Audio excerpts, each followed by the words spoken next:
O Segundo Concílio da Igreja é também conhecido como o Primeiro Concílio de Constantinopla, e nós vamos aqui falar sobre o que foi definido nesse concílio. E caso você não me conheça, eu sou o Marcelo e seja muito bem-vindo ao canal Aleph Tab.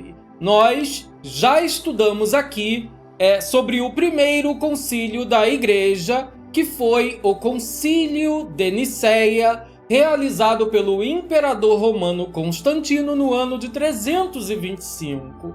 Nesse concílio foi estabelecido um credo chamado de Credo Niceno. Vamos ver então como era o credo que foi estabelecido nesse concílio. O credo diz assim: cremos em um só Deus, Pai Todo-Poderoso, Criador de todas as coisas, visíveis e invisíveis, e em um só Senhor, Jesus Cristo, o Filho de Deus, gerado, unigênito do Pai, isto é, da substância do Pai, Deus de Deus, luz de luz, Deus verdadeiro de Deus verdadeiro, gerado, não feito, consubstancial ao Pai, por quem foram feitas todas as coisas que estão no céu ou na terra, o qual por nós, homens, e para nossa salvação,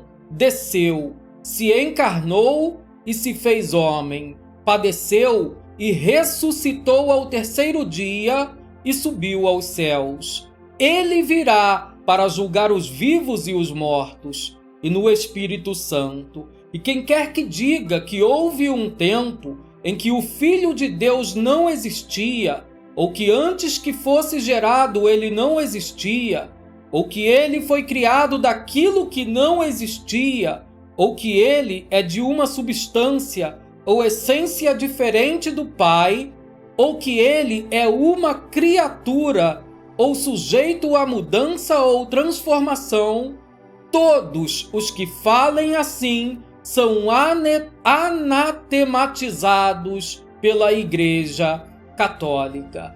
Esse foi o primeiro credo da Igreja, chamado de Credo Niceno. Esse credo ele teve como principal objetivo definir a segunda pessoa da Trindade. Esse credo ele teve por objetivo excomungar Ário, presbítero Ário, junto com todos aqueles que seguiam a sua doutrina, os quais diziam que Jesus não é Deus. Então, todos que faziam parte do arianismo, como foi chamado, foram excomungados, e nesse primeiro concílio, Concílio de Nicéia, foi estabelecida a segunda pessoa da Trindade. Até então, o povo seguia apenas o Shema Israel, Adonai Eloheinu, Adonai Echad. Ouve, Israel, o Senhor nosso Deus é um.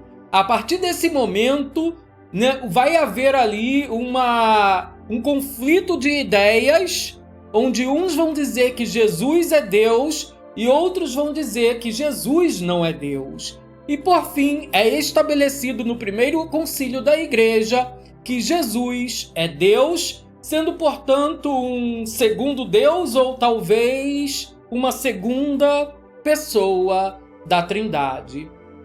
E agora, no segundo concílio da Igreja, vai ser falado sobre uma outra pessoa na Trindade que não foi tratada no primeiro concílio. O concílio primeiro, chamado de Primeiro Concílio de Constantinopla, que ocorreu no ano de 381, presidido pelo imperador Teodósio e que teve como papa São Damaso I.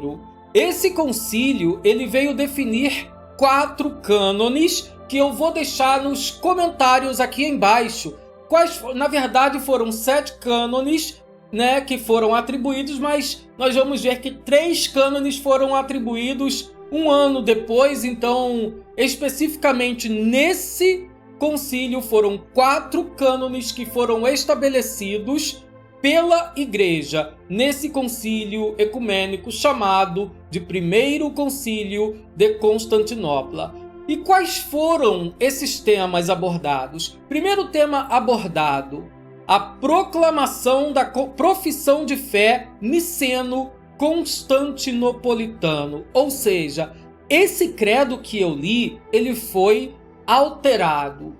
Identificaram que o credo precisava de uma revisão, que o credo não estava certo, talvez, e que precisava ser atualizado. E assim, o credo, nesse concílio, ele foi atualizado. Ainda nesse concílio, a Igreja vai combater um povo denominado de macedoniano. O que os macedonianos defendiam?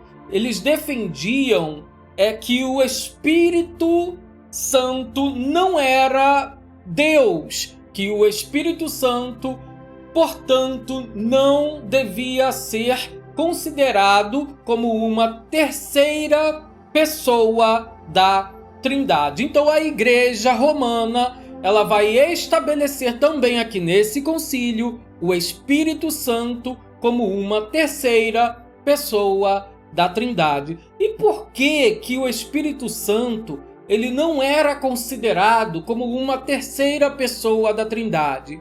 Quando nós olhamos para o hebraico, nós identificamos que o Espírito ele é chamado de Ruach HaKodesh, ou seja, o Espírito do Santo, e não o Espírito Santo. E por este motivo, os macedonianos criam que era o próprio Deus, o próprio Espírito de Deus, e não uma terceira pessoa. Porém, a Igreja Romana vai estabelecer que esse Espírito do Santo, na verdade, era uma pessoa diferente do próprio Eterno, ou seja, era uma terceira pessoa. E assim vai ser estabelecido no Concílio de Constantinopla a terceira pessoa da Trindade. Ainda nesse concílio também será estabelecido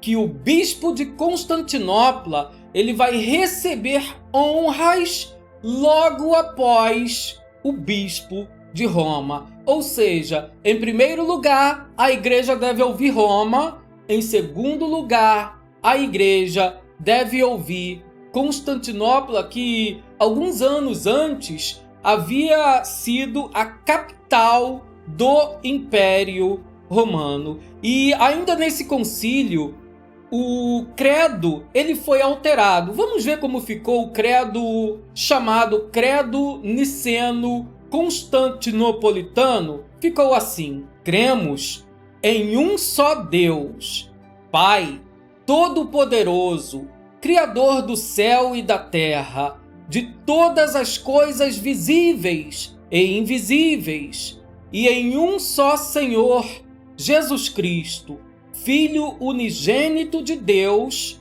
gerado do Pai, antes de todos os séculos, luz de luz, Deus verdadeiro de Deus verdadeiro, gerado, não feito, consubstancial ao Pai, por quem foram feitas todas as coisas, o qual, por nós homens e para a nossa salvação, desceu dos céus, se encarnou pelo Espírito Santo no seio da Virgem Maria e se fez homem.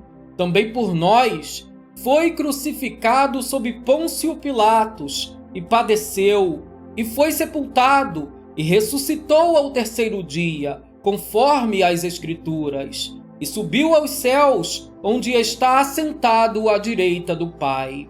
Ele virá novamente em glória para julgar os vivos e os mortos, e o seu reino não terá fim.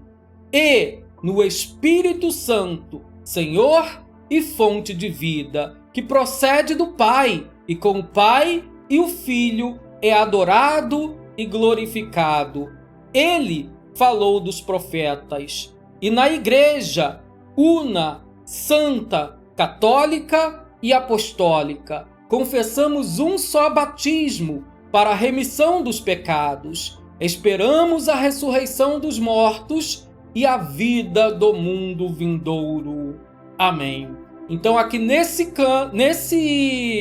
credo foi estabelecido que o Espírito Santo passaria então a ser a terceira pessoa da Trindade. Bom, está aqui então o que foi decidido no primeiro concílio de Constantinopla no ano de 381, conhecido também como o segundo concílio da Igreja. Eu espero que você tenha entendido, que você tenha gostado, que o Eterno abençoe a tua vida. Shalom, shalom.